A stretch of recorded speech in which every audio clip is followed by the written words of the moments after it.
ನಮಸ್ಕಾರ ವೀಕ್ಷಕರೇ, lab doctor ಚಾನಲ್ಗೆ ಸ್ವಾಗತ. If you new to the ಚಾನಲನ್ನು ಪ್ಲೀಸ್ ಲೈಕ್ ಮಾಡಿ, ಶೇರ್ ಮಾಡಿ ಮತ್ತು ಸಬ್ಸ್ಕ್ರೈಬ್ ಮಾಡಿ. ಬಿಕಾಸ್ ಈ ಚಾನಲ್ ಮುಖಾಂತರ ನಾವು ನಿಮಗೆ ಹೆಲ್ತ್ ರಿಲೇಟೆಡ್ ಇನ್ಫಾರ್ಮೇಷನ್, ಕರೆಕ್ಟ್ ಆದಂಥ ಮೆಡಿಕಲ್ ಇನ್ಫಾರ್ಮೇಷನನ್ನು ಕೊಡ್ತಾ ಇರ್ತೇವೆ. ಇವತ್ತಿನ ವಿಡಿಯೋದಲ್ಲಿ ನಾವು ಈ AMH ಲೋ ಇದ್ದಾಗ ನಾವು ನ್ಯಾಚುರಲಿ ಪ್ರೆಗ್ನೆಂಟ್ ಆಗಬಹುದಾ ಅನ್ನುವಂಥ ಪ್ರಶ್ನೆಗೆ ಉತ್ತರವನ್ನು ಕಂಡುಹಿಡ್ಕೊಳ್ಳೋಣ. ಸೊ ಈ AMH ಬ್ಲಡ್ ಟೆಸ್ಟ್, ಆ್ಯಂಟಿ ಮುಲೇರಿಯನ್ ಹಾರ್ಮೋನ್, ಈ ಬ್ಲಡ್ ಟೆಸ್ಟಿನ ಬಗ್ಗೆ ನಾನು ಕೆಲವೊಂದು ವೀಡಿಯೋಸನ್ನು ಮಾಡಿದ್ದೇನೆ, ನೀವು ಅದನ್ನು ರೆಫರ್ ಮಾಡ್ಕೊಳ್ಳಿ. ಬಟ್ ಬಿಕಾಸ್ ಈಗ ಈ ಇನ್ಫರ್ಟಿಲಿಟಿ, ಬಂಜೆತನ ಯಾವಾಗ ಹೆಚ್ಚಿಗೆ ಆಗ್ತಾ ಇರುತ್ತೆ, ಡಾಕ್ಟರ್ಸ್ ಕೆಲವೊಂದು ಇನ್ವೆಸ್ಟಿಗೇಷನ್ ಮಾಡಿದಾಗ ಈ AMH ಟೆಸ್ಟನ್ನು ಸಹ ಮಾಡ್ತಾ ಇರ್ತಾರೆ. ಓಕೆ, ಆ್ಯಂಡ್ ಈ AMH ಕೆಲವೊಂದು ಸಲ ಕಡಿಮೆ ಬರುತ್ತೆ. ಆ್ಯಂಡ್ ಮಹಿಳೆಯರಿಗೆ ಡೌಟ್ ಬರುತ್ತೆ, ನನಗೆ AMH ಕಡಿಮೆ ಬಂದಿದೆ, ನಮ್ಮ ಡಾಕ್ಟರ್ ನನಗೆ IUI ಮಾಡ್ಕೊಳ್ಳಿ, IVF ಮಾಡ್ಕೊಳ್ಳಿ ಅಂತ ಇದ್ದಾರೆ, ಸೊ ನಾವು ನ್ಯಾಚುರಲಿ ಪ್ರೆಗ್ನೆಂಟ್ ಆಗೋಕ್ಕಾಗಲ್ವಾ ಅಂತ ಕ್ವೆಶನ್ ಕೇಳ್ತಿರ್ತಾರೆ.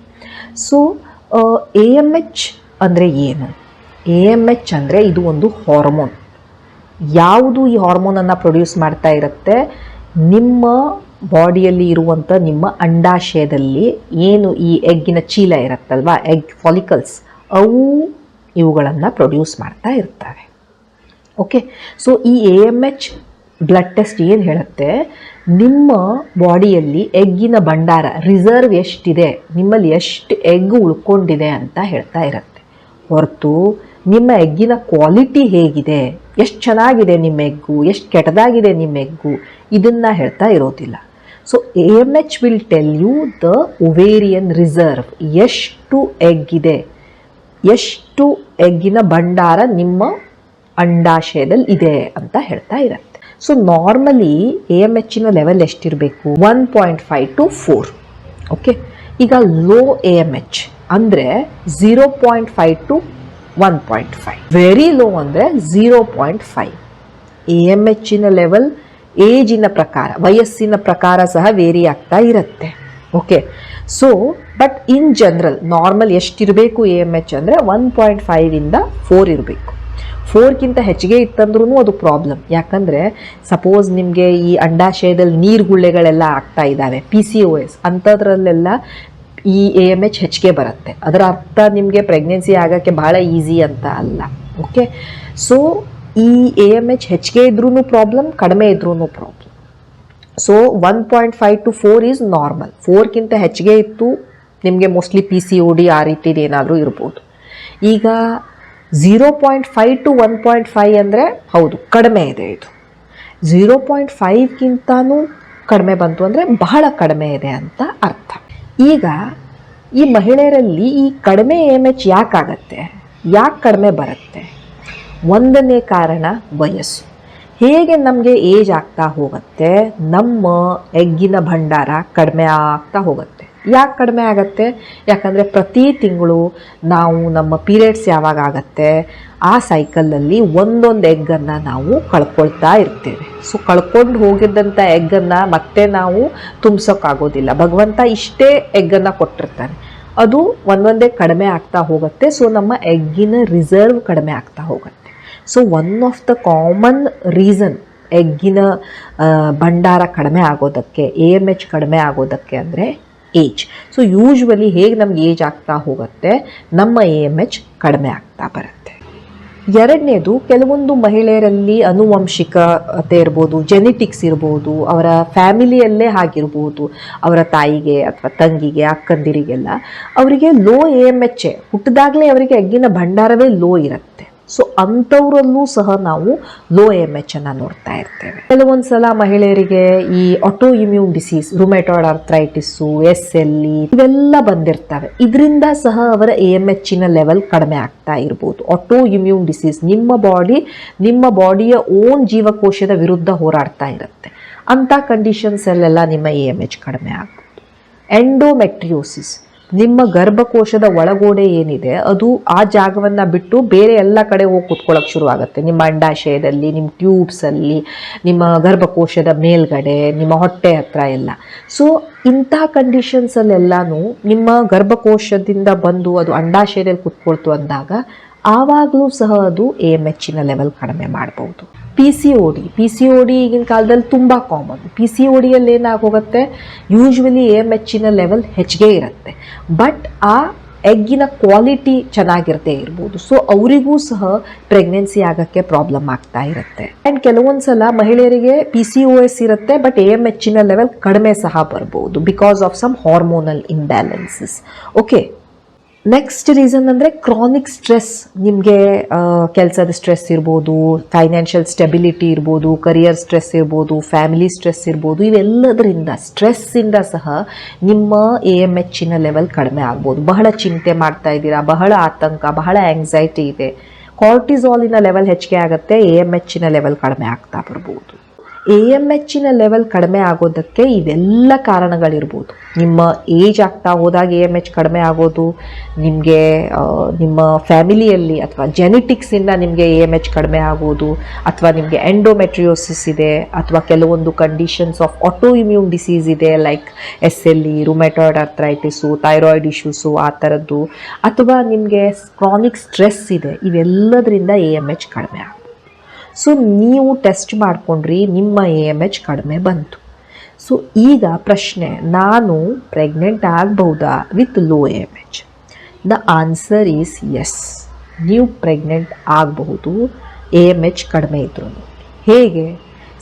AMH ಏನು ಹೇಳುತ್ತೆ, ನಿಮ್ಮ ಎಗ್ಗಿನ ಭಂಡಾರ ಕಡಿಮೆ ಇದೆ, ಎಗ್ಗಿನ ಕ್ವಾಂಟಿಟಿ ಎಷ್ಟು ಎಗ್ಗಿದೆ ಅದು ಕಡಿಮೆ ಇದೆ ಅಂತ ಹೇಳುತ್ತೆ ಹೊರತು ಎಗ್ಗಿನ ಕ್ವಾಲಿಟಿ ಹೇಗಿದೆ ಅದನ್ನು ಹೇಳೋದಿಲ್ಲ. ಓಕೆ, ಎಗ್ ಎಷ್ಟು ಚೆನ್ನಾಗಿದೆ, ಎಷ್ಟು ಕೆಟ್ಟದಾಗಿದೆ ಅಂತ ಅದು ಹೇಳೋದಿಲ್ಲ. ಸಪೋಸ್ ನಿಮ್ಮಲ್ಲಿ ಎಗ್ ಕಡಿಮೆ ಇತ್ತು, ಬಟ್ ಏನು ಎಗ್ ಇತ್ತು ಅದು ತುಂಬ ಒಳ್ಳೆ ಕ್ವಾಲಿಟಿ ಎಗ್ ಇತ್ತು ಅಂದಾಗ ನೀವು ಪ್ರೆಗ್ನೆಂಟ್ ಆಗಲೂಬಹುದು. ಸೊ ಪ್ರೆಗ್ನೆನ್ಸಿ ಆಗಬೇಕಾದ್ರೆ ಬಹಳಷ್ಟು ಫ್ಯಾಕ್ಟರ್ಸ್ ಮ್ಯಾಟ್ರ್ ಆಗ್ತಿರ್ತಾರೆ.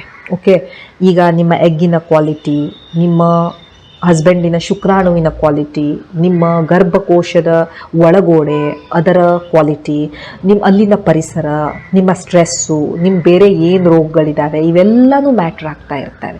ಜಸ್ಟ್ ಒಂದು AMH ಕಡಿಮೆ ಇರೋದು ಮಾತ್ರ ನಿಮ್ಮ ಪ್ರೆಗ್ನೆನ್ಸಿಯನ್ನು ಡಿಟರ್ಮಿನ್ ಮಾಡ್ತಾ ಇರೋದಿಲ್ಲ.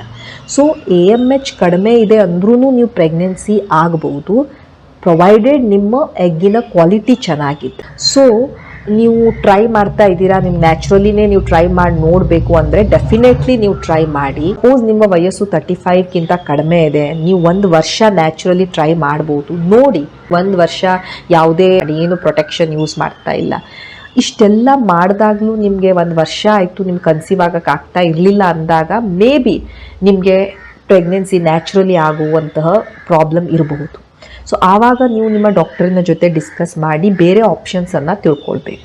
ಅದೇ ನಿಮ್ಮ ವಯಸ್ಸು 35ಕ್ಕಿಂತ ಹೆಚ್ಚಿಗೆ ಇದೆ ಅಂದಾಗ ನೀವು ಒಂದು 6 ಮಂತ್ಸ್ ಟ್ರೈ ಮಾಡಿದ್ರಿ, ನಿಮ್ಗೆ ಆಗ್ತಾ ಇಲ್ಲ, ನಿಮ್ಮ AMH ಆಲ್ರೆಡಿ ಕಡಿಮೆ ಇದೆ ಅಂದಾಗ ನೀವು 6 ಮಂತ್ಸ್ ಆದಮೇಲೆ ಡೆಫಿನೆಟ್ಲಿ ನಿಮ್ಮ ಡಾಕ್ಟ್ರನ್ನು ಭೇಟಿ ಆಗಬೇಕು.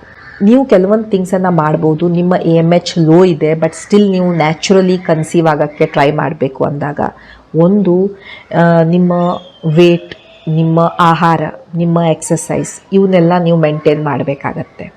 ನೀವು ಓವರ್ ವೇಟ್ ಇದ್ದರೆ ಸ್ವಲ್ಪ ವೇಟ್ ಕಡಿಮೆ ಮಾಡ್ಕೊಳ್ಳಿ.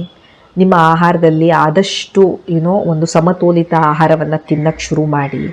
ಬಹಳ ಕರೆದಿದ್ದು, ಎಣ್ಣೆಯುಕ್ತ, ಸಕ್ಕರೆಯುಕ್ತ, ಬಹಳ ಉಪ್ಪು, ಈ ರೀತಿ ಎಲ್ಲ ಸ್ವಲ್ಪ ಕಡಿಮೆ ಮಾಡಿ ಹೊರಗಡೆ ತಿನ್ನುವಂಥ ಆಹಾರ, ಜಂಕ್ ಫುಡ್ಡು, ಬೇಕ್ರಿ ಐಟಮ್ಸು ಇವುಗಳನ್ನೆಲ್ಲ ಕಡಿಮೆ ಮಾಡಬೇಕು.